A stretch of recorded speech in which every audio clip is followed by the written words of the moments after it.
The sun was setting over Chicago, painting the sky in shades of orange and purple as Sofia Martinez pulled her thin jacket tighter around her shoulders.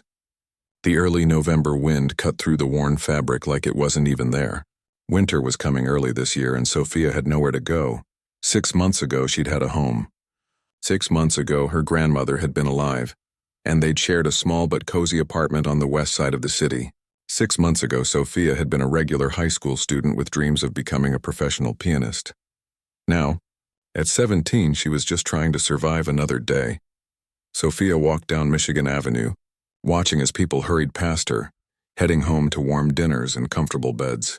Her stomach growled loudly, reminding her that she hadn't eaten since yesterday morning, when a kind woman at a coffee shop had given her a leftover muffin and a cup of hot chocolate. "Just keep moving," Sofia whispered to herself, a habit she'd picked up during these past months alone. Talking to herself made her feel less lonely somehow. Something will work out. She'd spent the day going from shop to shop asking if they needed any help. Most places turned her away as soon as they saw her shabby clothes and unwashed hair. A few let her fill out applications, but Sofia knew they'd never call. Who would hire a homeless teenager with no phone and no address? The smell of fresh bread and grilled meat drifted from a restaurant up ahead, making Sofia's mouth water. Through large windows she could see people inside, laughing and eating at tables covered with white cloths. The sign above the door read, "Bellini's Fine Italian Dining." Sofia paused outside, watching the warm scene inside. A family was celebrating something, a birthday maybe. An older couple held hands across their table. A group of friends clinked wine glasses together. She hadn't planned to go in. Places like this would never serve someone who looked like her. But as another gust of wind blew down the street and her stomach cramped with hunger, Sofia made a decision. Taking a deep breath, she pushed open the heavy door and stepped inside. Warm air enveloped her, along with the delicious smells of pasta, garlic, and tomato sauce. For a moment she just stood there, soaking in the warmth. A young woman in a black dress approached with a polite smile that faltered slightly when she saw Sofia's appearance. "Can I help you?" she asked, her voice cautious. Sofia cleared her throat. "I was wondering, do you need any help? I could wash dishes or clean up. I'm a hard worker." She tried to stand up straighter to look dependable despite her dirty jeans and tangled hair. "I don't need money. Just a meal." The hostess's expression softened with pity, but she shook her head. "I'm sorry, I don't make those decisions. Let me get the manager." She disappeared into the back, leaving Sofia standing awkwardly near the entrance. She could feel the stares of nearby diners, some curious, some disapproving. Sofia fixed her gaze on the floor, studying the pattern in the carpet. "Excuse me, miss?" Sofia looked up to see a middle-aged man in a suit approaching. He had kind eyes but a firm expression. "I'm Anthony, the manager. Tina tells me you're looking for work?" "Yes, sir," Sofia said quickly. "Just for tonight. I could help in the kitchen or clean up. Anything you need. Her voice trailed off as her stomach growled loudly enough for him to hear. Anthony sighed. "I'm sorry, but we don't hire people off the street. It's against our policy." He reached into his pocket and pulled out his wallet. "Look, I can give you some money for food." "No, please," Sofia interrupted, her cheeks burning with shame. "I don't want charity. I want to earn it." Anthony hesitated, then shook his head. "I really am sorry, but I can't help you. There's a shelter on West Harrison Street that might have some beds available." "I know about the shelter," Sofia said quietly. She'd stayed there once and had left after someone stole her backpack while she slept. The only reason she'd gotten it back was because the thief had dropped it when they realized it contained nothing valuable. Just some clothes, a toothbrush, and her grandmother's old sheet music. "No money, no phone, nothing worth taking." "Well, I'm sorry, but I'm going to have to ask you to leave," Anthony said, gesturing toward the door. "We have a policy against solicitation." Sofia nodded, turning to go. She hadn't really expected anything different. As she reached for the door, a movement inside the restaurant caught her eye. In the corner of the dining room, a man was getting up from behind a beautiful grand piano.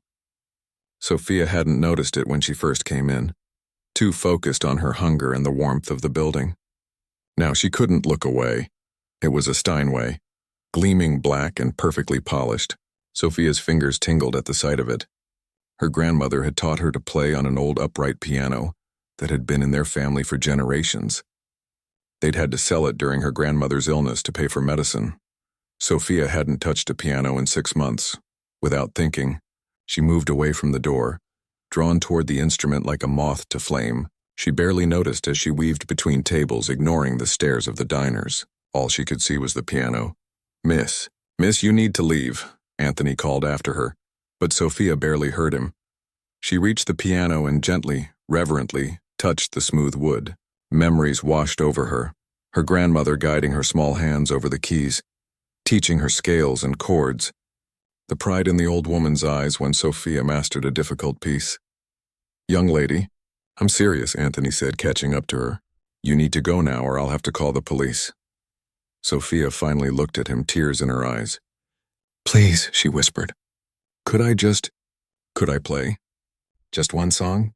Anthony blinked, surprised by the request. "Play the piano?" Sophia nodded.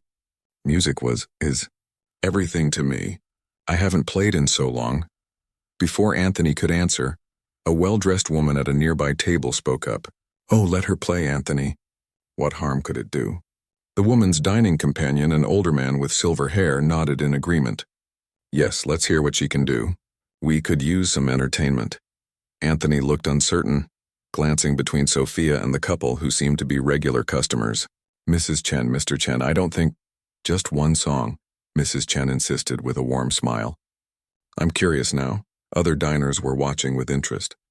Sophia held her breath, hardly daring to hope. Finally, Anthony sighed. "One song," he said firmly. "And then you really do need to leave." Sophia nodded eagerly. "Thank you. Thank you so much." She slid onto the piano bench, her heart racing. The keys felt like old friends beneath her fingers. She closed her eyes for a moment, thinking of her grandmother, drawing strength from her memory. Then Sophia began to play. She chose Chopin's Nocturne in E-flat major, her grandmother's favorite piece and one Sophia had practiced until she could play it perfectly. The first notes filled the air, soft and delicate, like raindrops on a window. The restaurant grew quiet. Sophia lost herself in the music, forgetting her hunger, forgetting the stares, forgetting everything except the feeling of the keys beneath her fingers and the beautiful sounds they created. The music swelled and softened, telling a story of longing and hope, of darkness and light. When the final notes faded away, Sophia opened her eyes, suddenly remembering where she was. The restaurant was completely silent. Every face was turned toward her, expressions of surprise and wonder on most of them. Then Mrs. Chen started to clap and suddenly the whole room erupted in applause. Some people were even standing. Sophia blushed, unused to such attention. Anthony was staring at her, his mouth slightly open in shock. "Where did you learn to play like that?" he asked when the applause began to die down. "My grandmother taught me," Sophia explained, her voice soft. "She was a piano teacher. We used to practice every day. That was Anthony seemed at a loss for words. "That was beautiful." Mrs. Chen approached the piano, her eyes bright with excitement. "My dear, that was exceptional. You play with such emotion, such skill." Her husband joined her, nodding in agreement. "Young lady, you have a remarkable talent."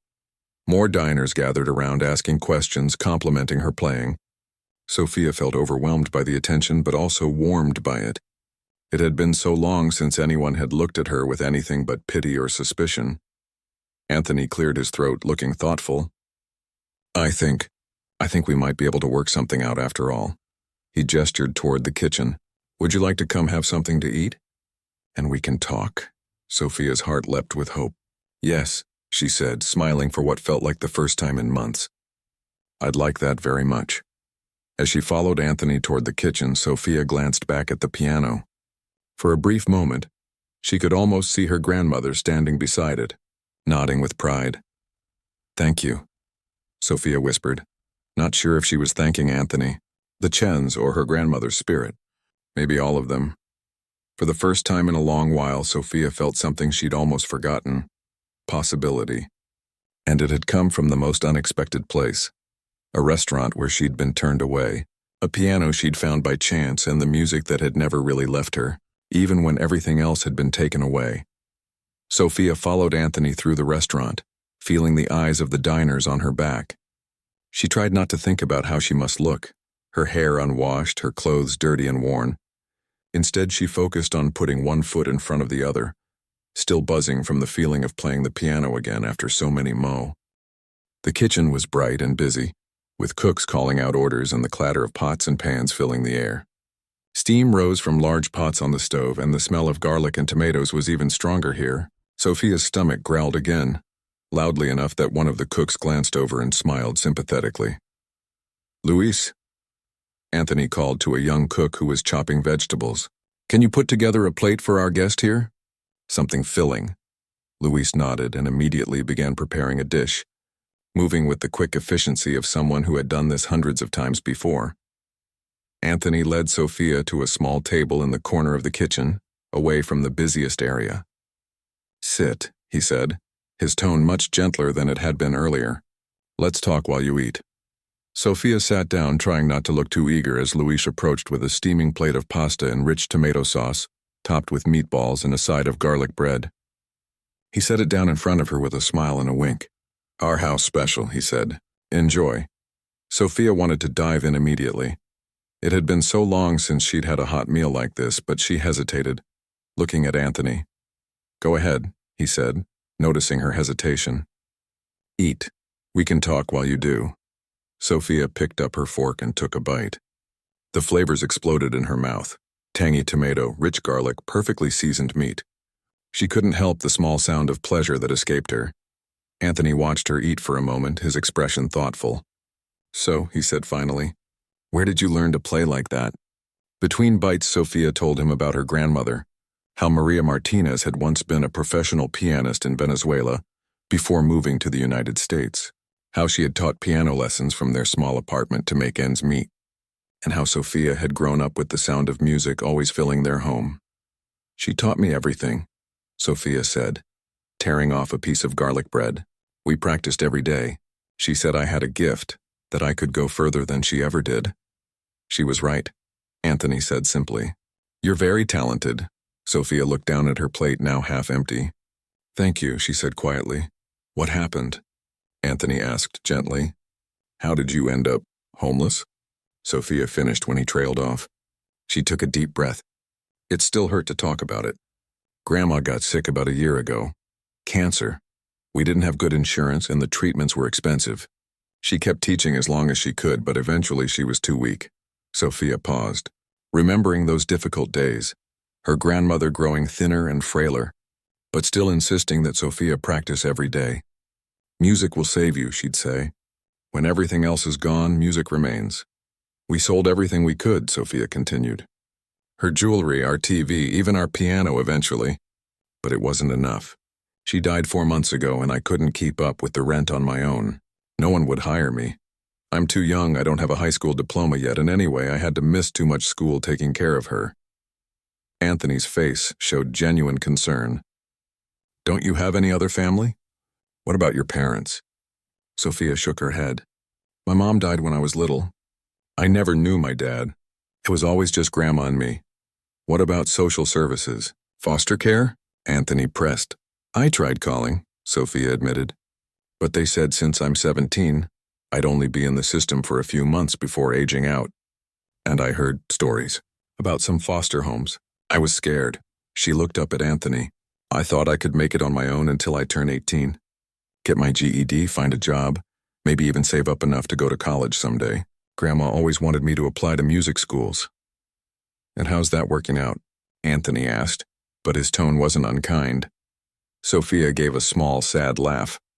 "Not great, obviously. It's hard to find work when you don't have an address or a phone. Hard to stay clean. Hard to practice piano when you don't have one." She finished the last bite of her meal, feeling full for the first time in weeks. "Thank you for the food." "It was amazing." Anthony nodded, then checked his watch. "I need to get back to the floor. But I want you to stay here for a bit, if that's okay." Sophia tensed. Was he calling the police after all? Or social services? Seeing her expression, Anthony quickly added, "I'm not calling anyone, I promise. I just want to talk to the Chens, the couple who asked me to let you play. They're regulars here, and they know a lot of people in the music world. I think they might be able to help." "Oh," Sophia said, relieved but confused. "Why would they want to help me?" "Because you're talented," Anthony said simply, "and because people aren't always as cruel as the world might have led you to believe lately." He stood up. "Just wait here, okay? Luis will get you some dessert." As if on cue, Luis appeared with a dish of tiramisu. "Chef says you need to try this. Best in the city." Sophia couldn't help but smile. "Thanks." After Anthony left, she savored the dessert slowly, not knowing when she might get such a treat again. The kitchen staff worked around her, some of them glancing curiously in her direction, but no one asked her to leave. About 20 minutes later, Anthony returned with Mr. and Mrs. Chen following behind him. Mrs. Chen's face lit up when she saw Sophia. "There she is, our little piano prodigy," she exclaimed, hurrying over. "My dear, you play beautifully." Sophia blushed at the praise. "Thank you, ma'am." "Please call me Lee," Mrs. Chen insisted, sitting down across from Sophia. Her husband, a tall man with kind eyes, stood behind her chair. "This is my husband, David." "It's nice to meet you both," Sophia said, suddenly very aware of her appearance again. "And thank you for asking Anthony to let me play. It meant a lot to me." "It was our pleasure," David said warmly. "We sponsor several music programs in the city, and we're always on the lookout for talent." He paused. "Anthony tells us you're in a difficult situation right now."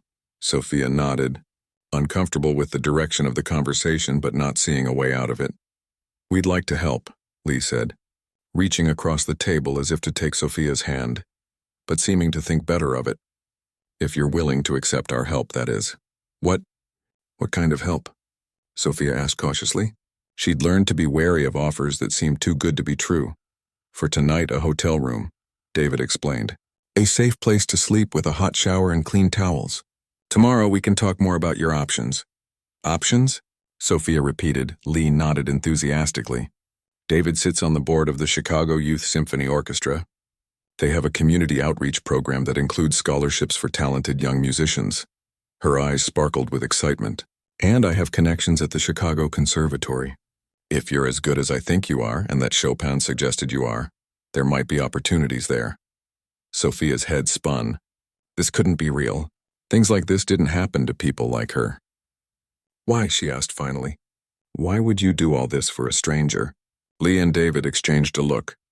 "Because many years ago someone did something similar for me," David said. "I came to this country with nothing but a violin and a dream. A stranger heard me playing on the street and introduced me to the right people." He smiled at the memory.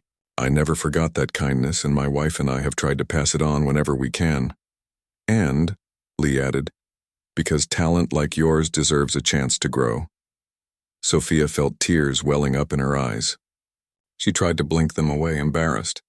"I don't know what to say." "Say yes," Anthony suggested from where he stood nearby. "These are good people, Sophia. I've known them for years." Sophia looked at the faces around her, Anthony's encouraging smile, Lee's bright enthusiasm, David's quiet kindness, even Luis grinning from his spot by the stove. For the first time since her grandmother died, she felt a spark of real hope. "Yes," she said, her voice stronger than it had been all evening. "Thank you, yes." Lee clapped her hands together in delight. "Wonderful. David, call the Palmer House and make a reservation." She turned back to Sophia. "It's just a few blocks from here. We'll take you there ourselves." As the Chens made arrangements, Anthony sat down next to Sophia. "You got lucky tonight," he said quietly. "But I think you deserve it." Sophia nodded, still stunned by the turn of events. "I can't believe this is happening." "Believe it," Anthony said. "And tomorrow I want you to come back here." "Here?" "Why?" Anthony smiled. "Because our pianist just gave his 2 weeks' notice, and we're going to need someone to play during dinner hours. It doesn't pay much, but it would be a start. Plus free meals." Sophia stared at him, speechless. "Think about it," Anthony said, standing up again. "No pressure." But they both knew what her answer would be. An hour later, Sophia stood in a hotel room nicer than any place she'd ever stayed. The bed was huge, with crisp white sheets and fluffy pillows. The bathroom gleamed with marble and chrome. She caught sight of herself in the mirror, thin, dirty, her hair a tangled mess, and for a moment, she felt like an imposter, like she didn't belong in this beautiful room, in this new life that seemed to be unfolding before her. Then she remembered her grandmother's words. "Music will save you." Sophia smiled at her reflection. "You were right, Grandma," she whispered. "You were right." Sophia woke to sunlight streaming through unfamiliar curtains. For a moment she lay perfectly still, confused by the soft mattress beneath her and the warm blankets covering her. Then the memories of the previous night came flooding back. The restaurant, the piano, the meal, the Chens, this beautiful hotel room. She sat up slowly, still hardly believing it wasn't all a dream. But the plush carpet under her feet felt real enough when she stood, and the bathroom mirror showed her clean face and hair, washed thoroughly in last night's long, hot shower. She'd even washed her clothes in the sink and hung them to dry overnight. They were still a bit damp and wrinkled, but cleaner than they'd been in weeks. A knock at the door made her jump. "Room service," called a cheerful voice. Cautiously, Sophia opened the door to find a hotel employee with a cart of covered dishes. "Good morning, Miss Martinez," the young woman said with a smile.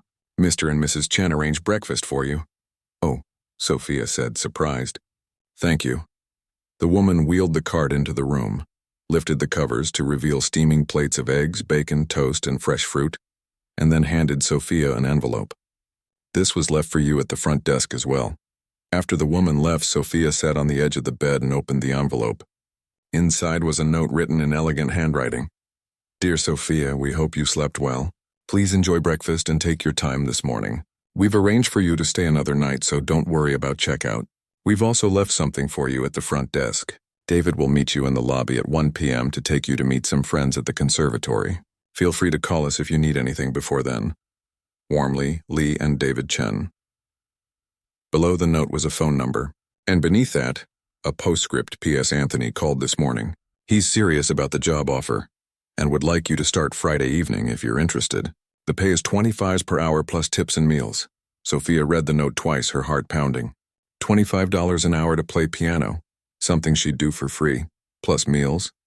It seemed too good to be true. And what had the Chens left for her at the front desk? She ate her breakfast slowly, savoring every bite of the perfectly cooked food. When she finished, she gathered her courage and picked up the hotel phone to call down to the front desk. "Good morning, front desk," answered a friendly voice. Hello?" Sophia said, feeling awkward. "This is Sophia Martinez in room 1214. I was told something was left for me." "Yes, Miss Martinez.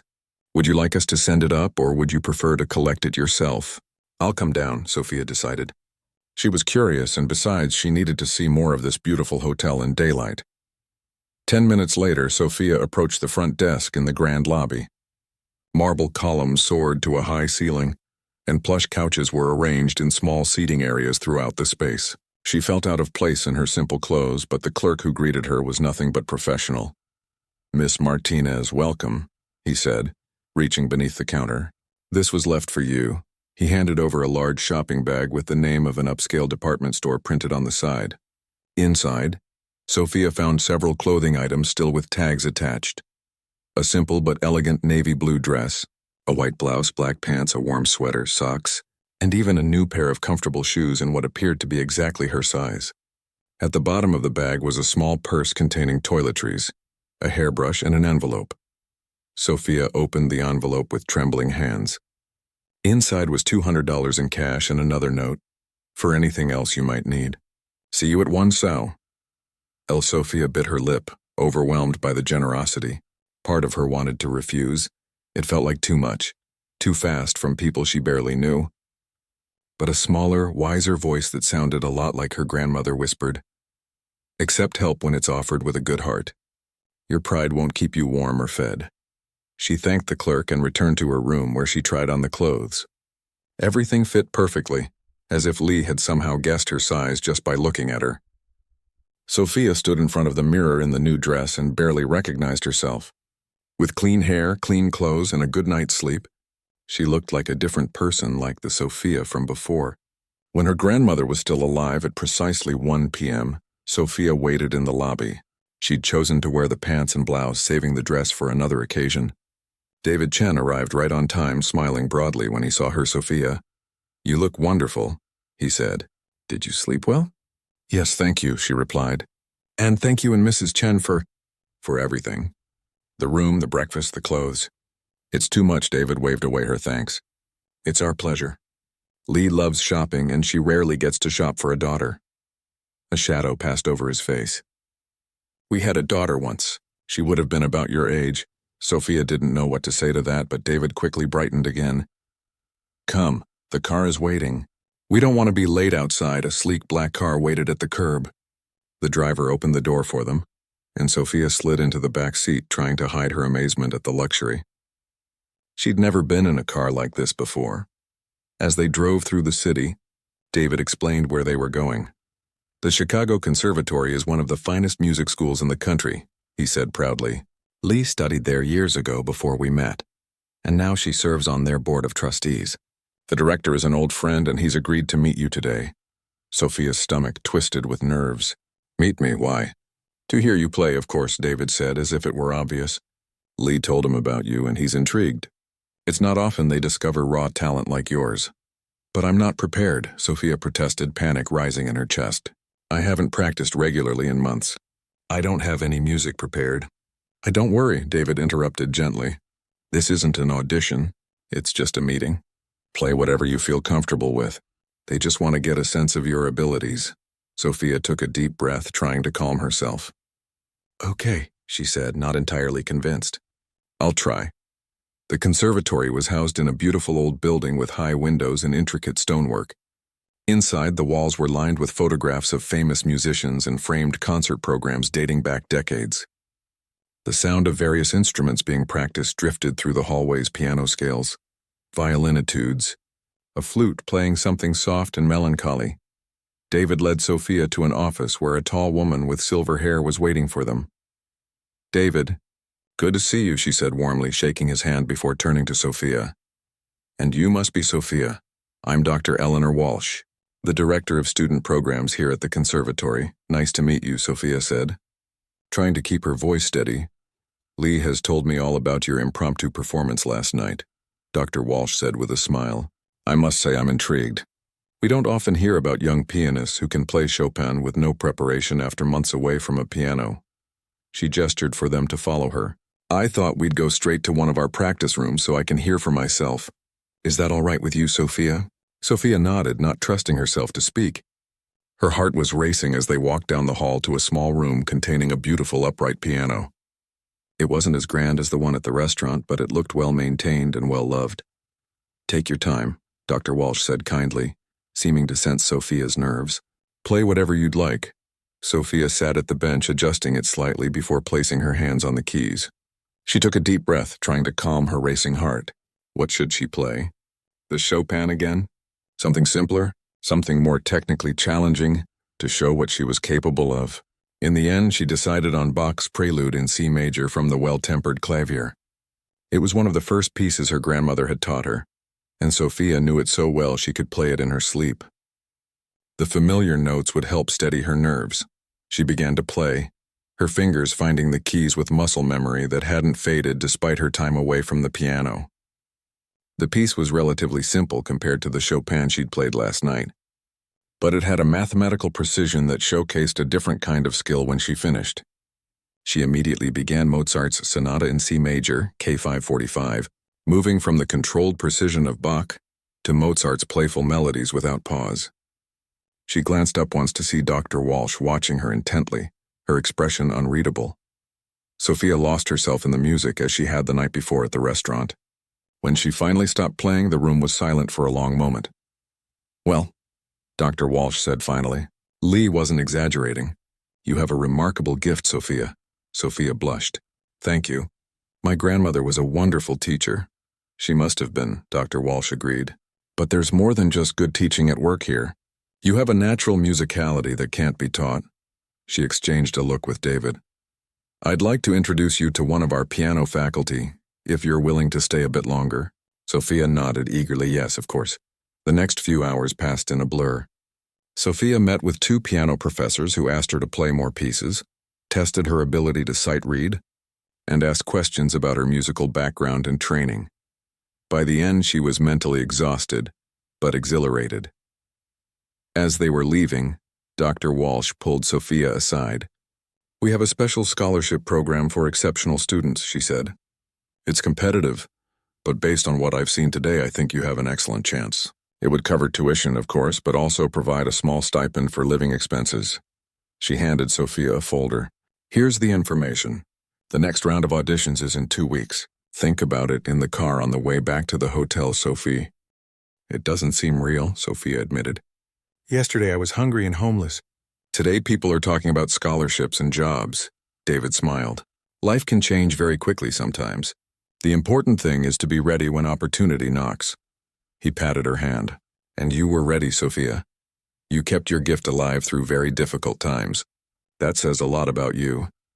Sophia looked out the window at the city passing by, thinking about her grandmother, wishing she could share this moment with her. I just played the piano, she said softly. I didn't do anything special. But you did, David insisted.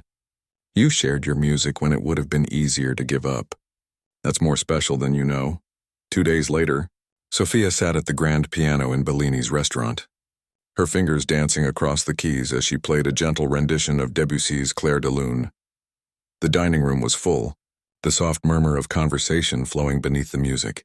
Candles flickered on the tables, creating a warm, intimate atmosphere. It was Sophia's first night working as the restaurant's pianist, and though she had been nervous at first, the moment her fingers touched the keys, all anxiety melted away. This was where she belonged. This was what she was meant to do. She glanced up briefly to see Anthony watching from near the hostess stand, a satisfied smile on his face. He gave her a thumbs up and she smiled back before returning her focus to the music. So much had changed in just a few days. She had moved from the Palmer House Hotel to a small but clean studio apartment that the Chens had helped her find and paid the first month's rent for. It was nothing fancy, just one room with a tiny kitchenette and bathroom, but it was safe, warm, and most importantly, hers. The Chens had also helped her get a prepaid phone and had taken her shopping for a few more clothes and basic necessities. You can pay us back when you're on your feet. Lee had insisted when Sophia tried to protest their generosity. Consider it an investment in your future. As the last notes of the Debussy piece faded away, several diners applauded. Sophia nodded in acknowledgement before beginning a Chopin waltz. She had a mental list of pieces she could play from memory, enough to fill her 4-hour shift without repeating too much. During a short break, Anthony brought her a glass of water and a plate of food from the kitchen. You're a hit, he told her, setting the plate on a small table beside the piano. Table 12 asked if we sell recordings of our pianist. Sophia laughed, taking a sip of water. Maybe I should make a CD. Not a bad idea, Anthony said, and she couldn't tell if he was joking. Eat something. You're too skinny. She didn't argue. Although she'd had regular meals for a few days now, months of hunger had left her thinner than she should be. She took a few bites of pasta while Anthony sat beside her. How's the apartment working out? He asked. It's perfect, Sophia said sincerely. I still can't believe how much my life has changed in just a few days. Anthony smiled. Sometimes life surprises us. Not always in good ways, as you know, but occasionally. He gestured around the restaurant. Occasionally things work out. After her break, Sophia returned to playing, letting the music fill the room and her heart. By the end of her shift, she was tired but happy. Anthony counted out her pay in cash. $100 for 4 hours, plus a small pile of tips that diners had left specifically for her. See you tomorrow night?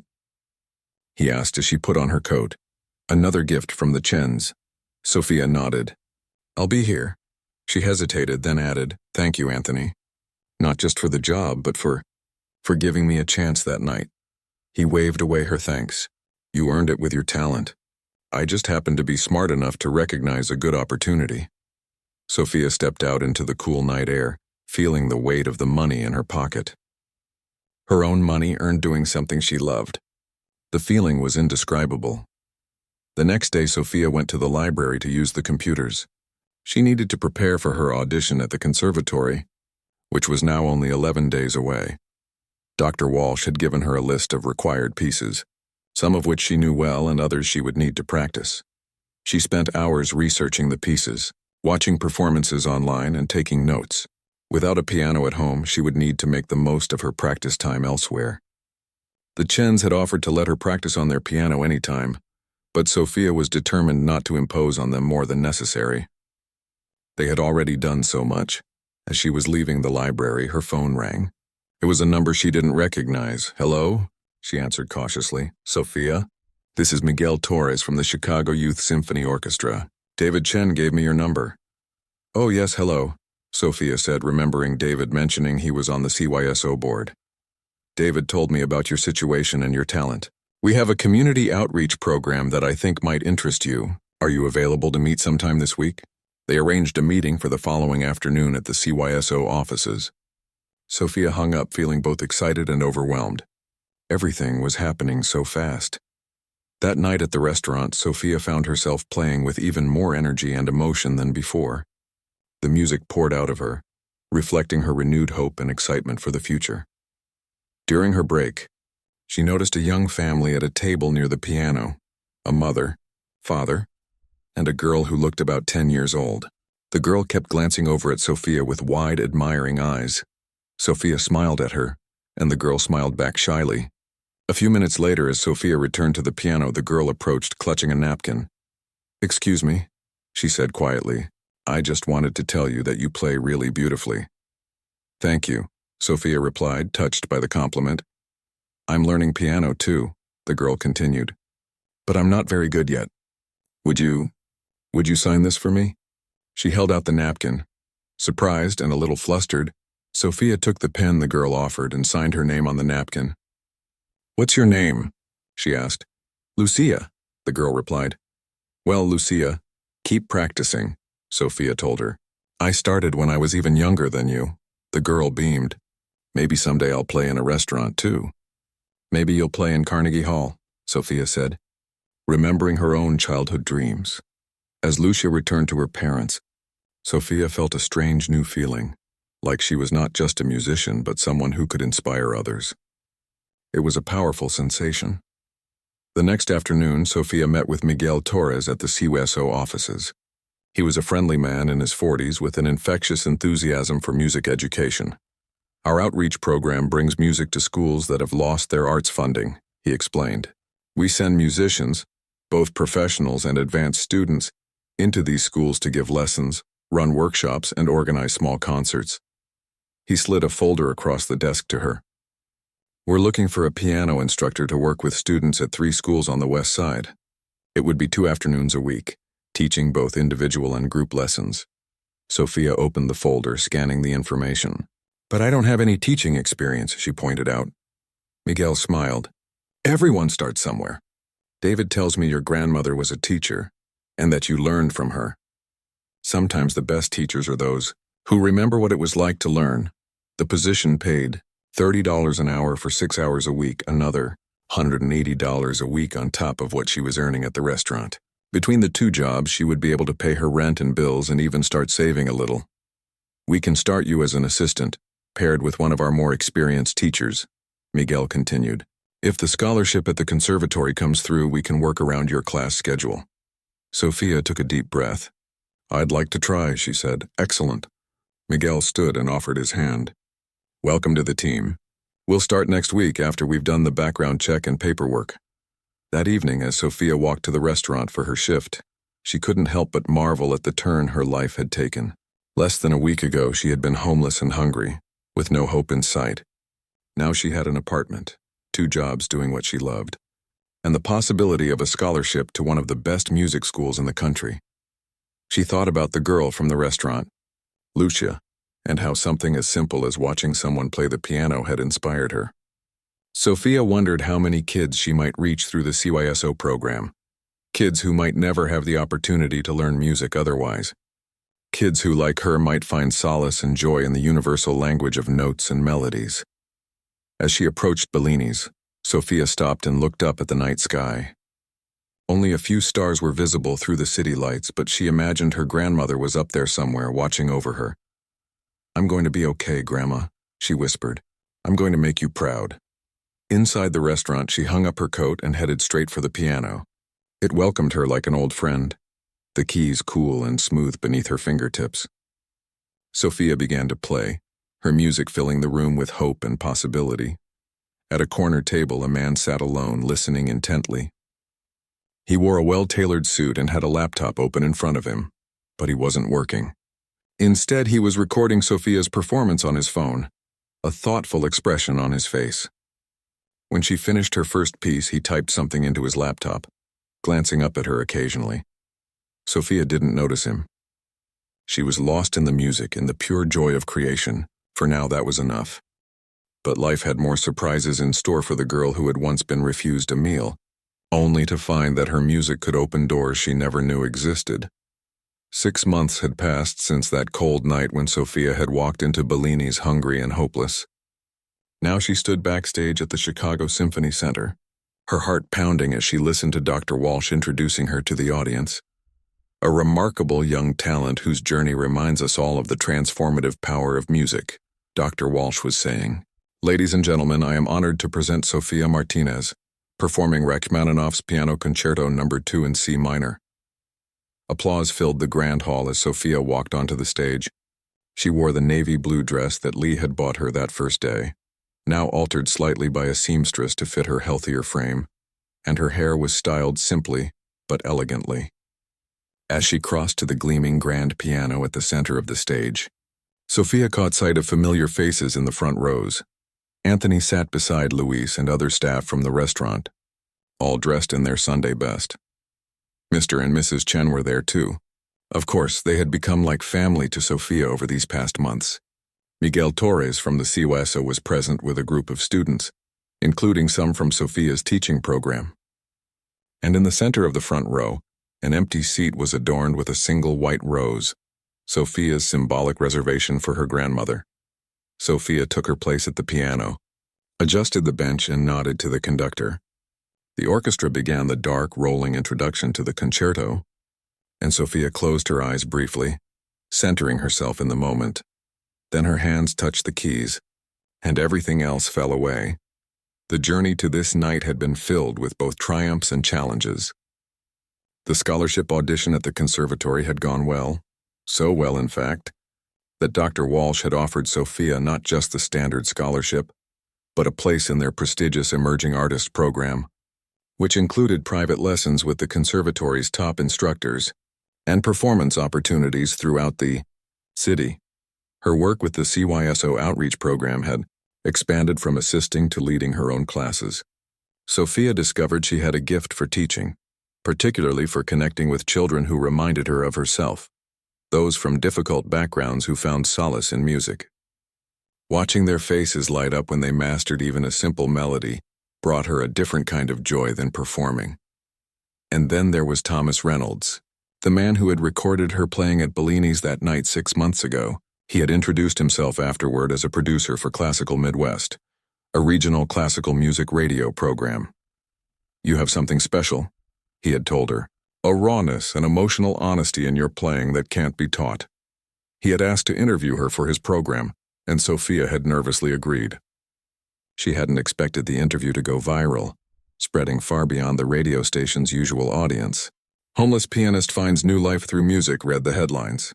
Suddenly, people were reaching out from across the country, other radio stations, television programs, even a documentary filmmaker. The attention had been overwhelming at first. Sophia wasn't comfortable being in the spotlight for anything other than her music. But Lee had helped her navigate the sudden interest, teaching her how to tell her story on her own terms, how to use her new platform to draw attention to the issues of youth homelessness and arts education funding that were so close to her heart. "Your story can help others," Lee had explained, "not just through inspiration, but by creating real change." And so Sophia had agreed to a few carefully selected interviews. She spoke candidly about her grandmother's illness, about the gaps in the healthcare system that had left them in financial ruin, about the challenges of being homeless as a teenager. She also spoke passionately about how music had saved her, not just by catching the attention of kind strangers that night at the restaurant, but by giving her a reason to keep going during the darkest days. Those interviews had led to donations for the CYSO's outreach program, allowing them to expand to more schools.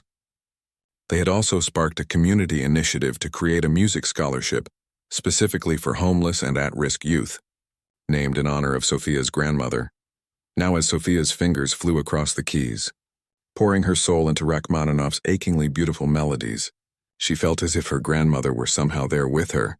This performance, this night, was for her, the woman who had first placed Sophia's tiny hands on piano keys and told her that music could change her life. The concerto built to its powerful conclusion, orchestra and piano intertwining in a passionate dialogue. As Sophia struck the final chords, the audience erupted in applause, rising to their feet. She stood and bowed, accepting a bouquet of flowers from Dr. Walsh, tears of joy and gratitude shining in her eyes. Later, at the reception following the performance, Sophia was surrounded by well-wishers. A young girl approached clutching a program. "You're Lucia, right?" Sophia said, recognizing the child who had asked for her autograph at Bellini's months ago. "Are you still playing piano?" Lucia nodded eagerly. "Yes, I started taking lessons at the community center where you teach. I'm going to audition for the youth orchestra next year." Sophia signed the program with an encouraging message, touched that she had played even a small role in this girl's musical journey. As the crowd thinned, Thomas Reynolds approached with a distinguished-looking woman Sophia didn't recognize. "Magnificent performance," Thomas said warmly. "Sophia, I'd like you to meet Gabriela Montero. She's a professor at Juilliard and a concert pianist who happens to be in town for a series of master classes." Sophia's eyes widened. She knew exactly who Gabriela Montero was, a world-renowned Venezuelan pianist famous for her improvisational skills and passionate advocacy for music education. "It's an honor to meet you," Sophia said, shaking the woman's hand. "I've listened to your recordings of the Rachmaninoff concertos so many times." Gabriela smiled. "The honor is mine. Your performance tonight was extraordinary, especially for someone so young." She paused, studying Sophia's face. "Thomas has told me your story. It reminds me a bit of my own beginnings in Venezuela, though my path was certainly easier than yours." They spoke for several minutes about music, about Sophia's grandmother, about the challenges of bringing music education to underserved communities. Then Gabriela said something that made Sophia's heart skip a beat. "I'm putting together a special concert series at Lincoln Center next season, New Voices in Classical Music. I feature young artists from diverse backgrounds who deserve wider recognition." She held out a business card. "I'd like you to be part of it. We can discuss details later, but it would involve a week in New York, all expenses paid, and a substantial performance fee." Sophia accepted the card with trembling fingers. Thank you. I'd be honored." As Gabriela moved away to speak with Dr. Walsh, Lee appeared at Sophia's side, having witnessed the exchange. "Did I just hear correctly?" she asked, eyes twinkling. "Lincoln Center." Sophia nodded, still stunned. "She wants me to perform in New York." Lee squeezed her arm gently. "Your grandmother would be so proud." Later that night, after all the guests had gone and Sophia had changed back into her everyday clothes, she returned to the now empty concert hall. The cleaning staff knew her from her classes at the conservatory and allowed her this private moment. Sophia sat at the piano where she had performed earlier, running her fingers lightly over the keys without pressing them. "We did it, Grandma," she whispered into the silence. "You always said music would save me, and it did." She thought about all the people who had helped her along the way. Anthony giving her a chance that night at the restaurant, the Chens taking her under their wing, Dr. Walsh in the conservatory, Miguel in the CYSO. Each person had opened a door, but it had been up to Sophia to walk through it, to work hard, to prove herself worthy of their faith in her. And there were still challenges ahead. She was barely 18, still learning how to be an adult in the world. The scholarship covered her tuition, but not all her living expenses. Her schedule of classes, teaching, and performing left little time for rest. Some nights she still woke up in a panic, momentarily forgetting she had a home, a bed, a future. But those moments were becoming rarer. More often now, Sophia woke up excited for the day ahead, for the music she would play, the students she would teach, the difference she might make. She pressed down on a key, letting a single pure note ring through the empty hall. One note. That's how every piece began, no matter how complex it might become. One note, then another and another, until something beautiful emerged, like her life. One day, one opportunity, one person believing in her, and then another and another. Until here she was, living a life she couldn't have imagined 6 months ago. Sophia began to play softly, improvising a simple melody that gradually grew more complex. It was a new composition, something that had been forming in her mind for weeks now. A piece about hunger and hope, about cold nights and warm welcomes, about endings and beginnings. She would call it Grandma's Promise. And as the final notes faded into the empty hall, Sophia knew with certainty that this wasn't the end of her story. It was just the beginning of a new movement, rich with possibility. The girl who had once been refused a meal had found not just food for her body, but nourishment for her soul. And now she was ready to feed the